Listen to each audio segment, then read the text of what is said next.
आपल्या वडिलांच्या निधनानंतर त्यांच्या कोट्यवधीच्या मालमत्तेवर डल्ला मारण्यासाठी दोन सख्ख्या भावांनी आपल्या आईच्या मदतीनं सख्ख्या बहिणीची फसवणूक केल्याचा धक्कादायक प्रकार अंबरनाथमध्ये उघडकीस आलाय।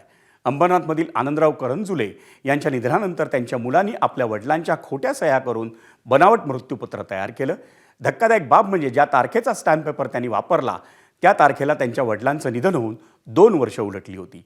या प्रकरणात करंजुले बंधूंच्या पीडित बहिणीनं म्हणजे अर्चना करंजुले यांनी माहिती अधिकारात त्यांची पोलखोल केली आणि त्यानंतर या प्रकरणात प्रशांत करंजुले आणि संतोष करंजुले या सख्ख्या भावांसह त्यांची आई सुनंदा तसंच अमित जैन आणि प्रदीप सिंग या 2 साक्षीदारांविरोधात गुन्हा दाखल करण्यात आला आहे।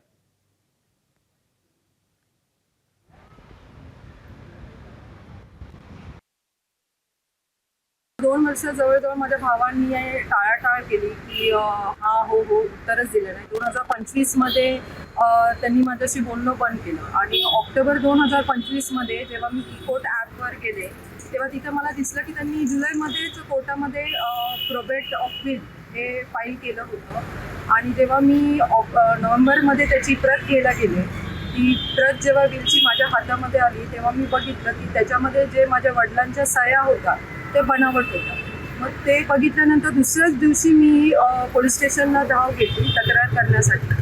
पोलीस स्टेशननी तक्रार तर करून घेतली नाही। 5 जणांविरुद्ध एक गुन्हा दाखल केलेला आहे। त्या संबंधाने सदरच्या आरोपितांनी त्यांच्या वडिलांचे खोटे मृत्यूपत्र मुद्रांकावर खोटे मृत्यूपत्र बनवून त्यामध्ये त्यांच्या मृत्यूची तारीख व बनावट स्वाक्षऱ्या करून तिच्यामध्ये फिर्यादीला तिची संपत्ती न मिळण्यासाठी खोटे